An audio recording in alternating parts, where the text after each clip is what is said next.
If I don't create, I'm nothing. Like, if I'm not creating, I'm suffocating. Hi, my name is Rochena, and I'm just a girl. But a creative. Yeah. Okay.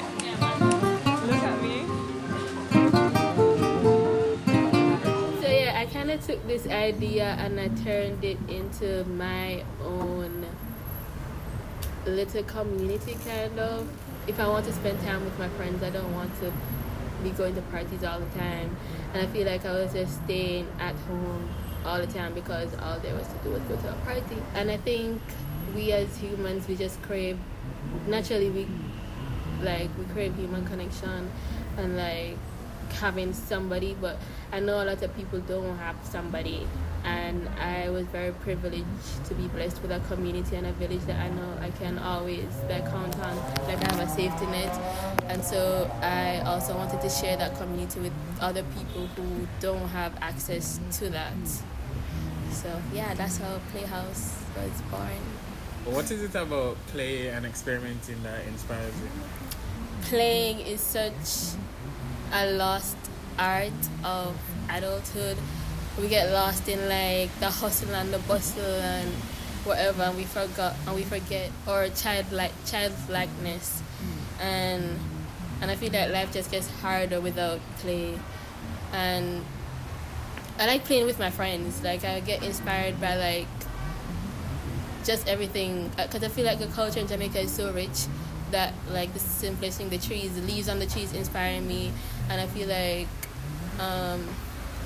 if we just stop thinking about things so seriously and just like go make a collage thing, just play around, like nothing has to be so serious. Like just play, just do things, because we're not gonna die. Because you know, like as a child you have like all these ideas and imagination, and like fear was not like such a huge deal. You'd play all the time, and yeah, life just gets serious as you get old, and like that part of us just get buried. So I have to just rise that up. This kind of feels like summer camp for adults. So what do you think that will last that you want to bring back? Essentially play. Okay. Yeah, just the art of play, just the art of being, and just not taking life so seriously. Just doing things to enjoy yourself. Yeah. How have you been going the flow and experimenting with your own ideas for Playhouse? Like, what makes you say, alright, we're gonna do collage this time versus we're gonna do some phone charms or friendship bracelets or whatever? Like, what's how you come up with the ideas? Well, first of all, I have a list. Second of all, money. Third of all, a venue. But I feel like, I don't know, because I have a lot of ideas, and it's kind of just like going down a list and choosing what to do first and what to like. It's all in the planning, because planning takes a lot. Also, this is kind of scary. Actually, this is really scary. So this is also like a test to myself to just like do it scared and just do things. If 5 people show up, then what the hell, like I did it. And I'm kind of not afraid to like try and fail. But I don't think if I try, I'll fail because I tried. I just want to do things, you know? So like I just put things out there in the world, and if I get like too like scared of like worried about like people not coming or whatever, I just post it, put it out in the world, and just like come off the internet. But like that's one of the things that like I admire about myself, just doing things. And that's just like my motto, just like do it like Nike. If tomorrow I wake up and I want to work in a shop, I'm just going to work in a shop. And I'm not like, I'm not going to be like afraid or ashamed of anything. I like stimulating my brain and stimulating my mind, and I like stuff that helps to do that. I mean, I don't even like to drink. I don't drink anymore, so like that's not enjoyable for me. I mean, hanging out with my friends is fine, but like going to a bar or a place just to like drink like over loud music doesn't sound like a fun time to me. But like if we're like, because I feel like that's so easy, but like I feel like intentional settings take time and effort, and I feel like that means so much more to me. For a long while I've been into color, and like I think you can see it in also like my poster, my flyer designs. Like I use bold colors, cause I'm just so sick of the boring black and white. Like I don't want to see that. Like I'm going to build a store. I'm gonna call it Color. I'm not actually going to build a store, but if I had a store, I would call it Color, and everything would be loud, bright colors. I don't know, cause like using colors, it also means to me that just taking up space, and like that's my whole thing. Just like take up space. Like who gives up?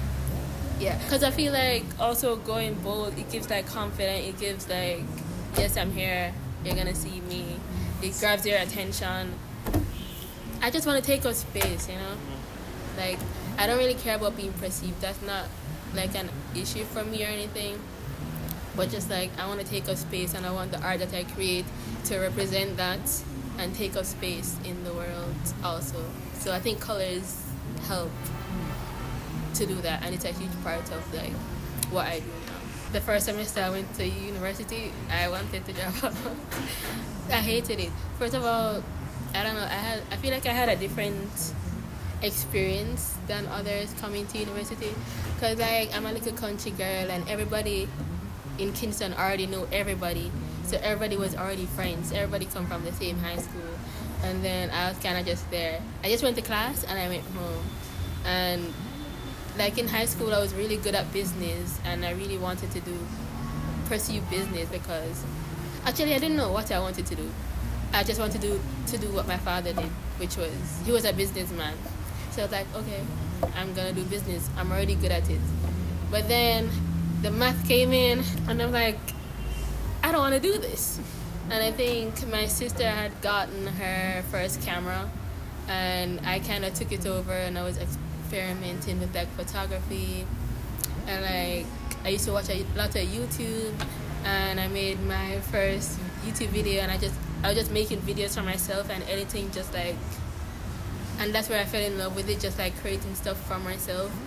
And yeah, I think that's where like my creativity sparked, like in university.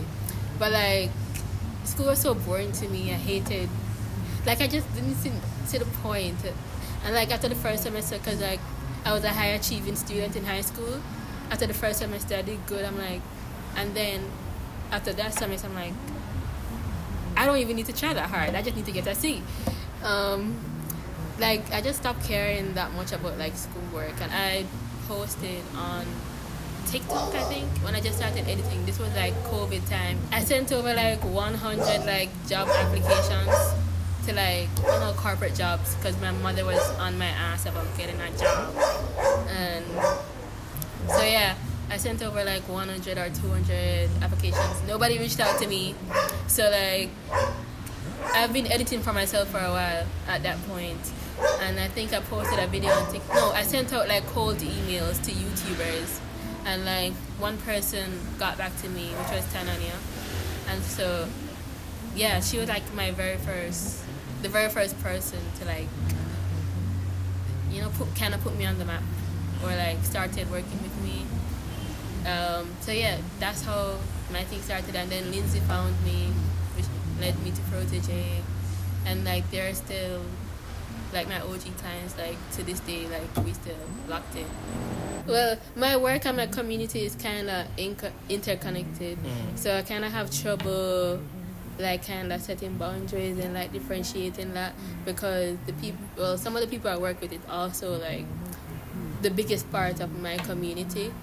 So I mean, it doesn't bother me a lot, because like when I'm working, I like being around the people that I'm around, which makes it 10 times better to just like work, and they allow me the space to also do my own things. But sometimes I find it really hard, because when I'm super busy working on other people's projects to build towards their dream, it kind of sets me back on like working on myself and working towards my dream, which pushes me back.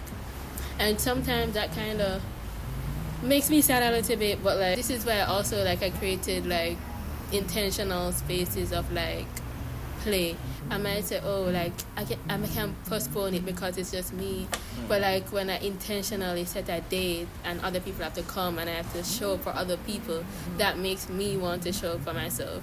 So I think that's one of the ways that like I find time to just like play and be with me. Oh, what's been your favorite event so far?